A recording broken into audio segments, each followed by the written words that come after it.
The Crystal Arena is without a doubt the hottest content in Albion Online right now.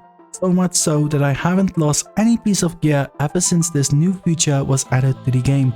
This new game mode offers a competitive 5v5 feature in a non-lethal environment with a ranking system and various rewards. And since the item level requirement is on the lower end, it is accessible for any player that wants to climb the ladders on their own with some friends or even an entire party. As I'm sure many of you are interested in reaching higher ranks in the Crystal Arena, I figured now would be a good time to go over everything you need to know about this new game mode.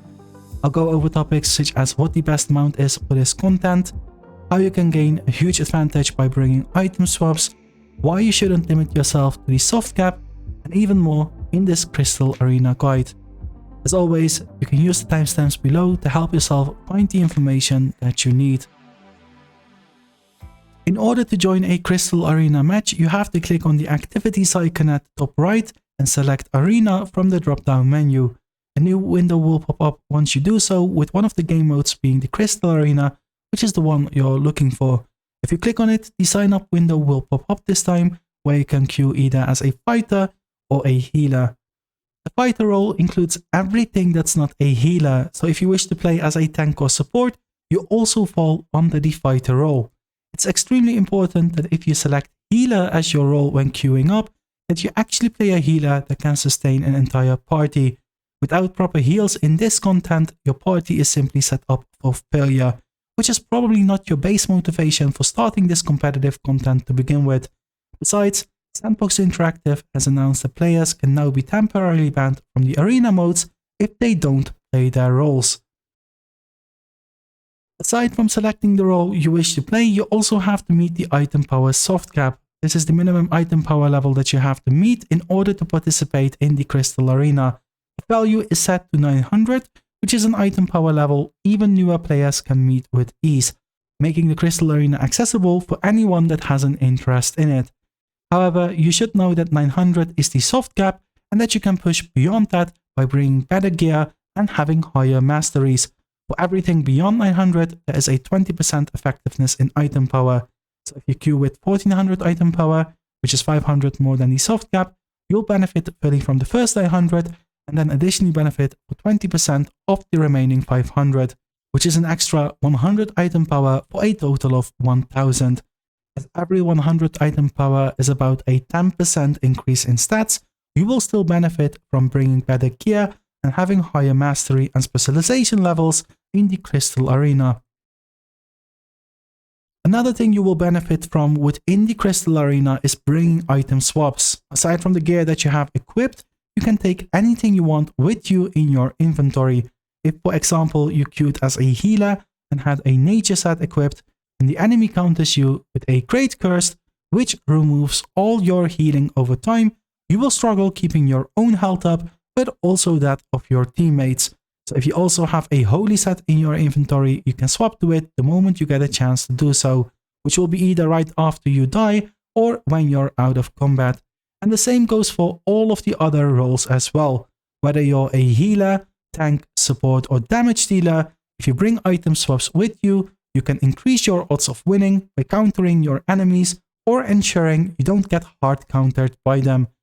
As a small reminder, since the Crystal Arena is non-lethal, you won't lose any of the gear you have equipped or with you in your inventory, so bringing swaps is a big play that will help you climb the ladders. Speaking about increased odds of winning, you should know that you can sign up for the Crystal Arena with a full party.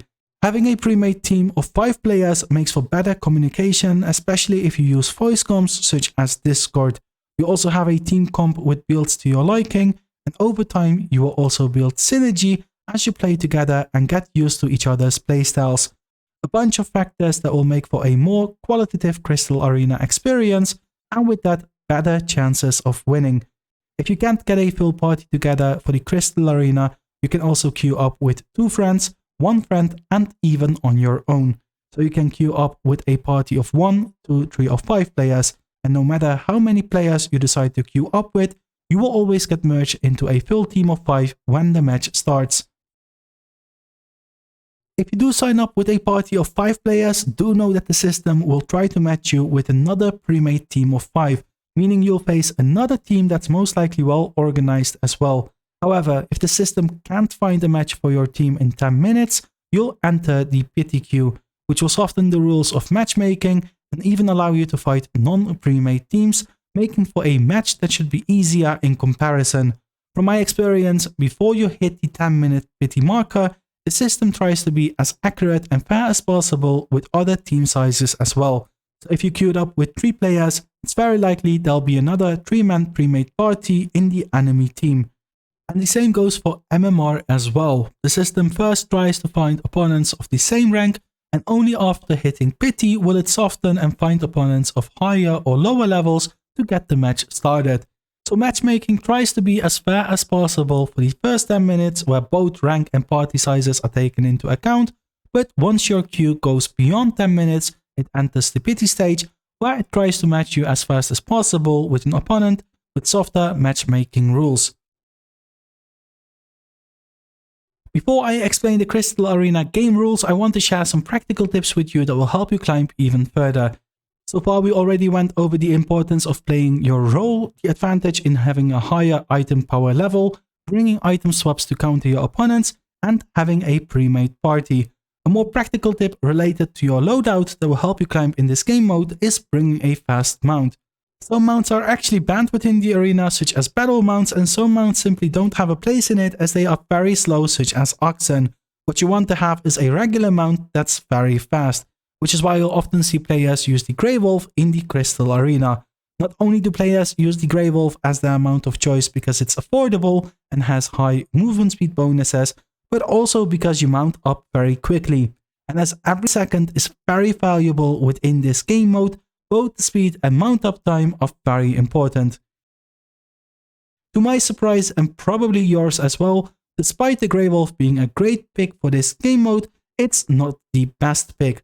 The best pick is the Spring Cottontail, which has equal mount up time, reaches gallop faster, and even beats the Grey Wolf by 2% in gallop speed, which I honestly think is very funny as this Easter event item dropped from 10 million to only 4 million in just a month, as the hype died off very quickly and players deemed it useless right after the event. Now it's the hidden OP best in slot mount pick for the Crystal Arena. Now with the price tag of 4 million silver, the Spring Cottontail won't be accessible for many players, so if you happen to have one or want to spend millions on a minor advantage, it definitely is the best mount for the Crystal Arena right now. Otherwise you're doing great by having a Grey Wolf, which is far more affordable and the second in slot as the best mount for the Crystal Arena. Another practical tip that will give you an advantage in the Crystal Arena is using the Scoreboard.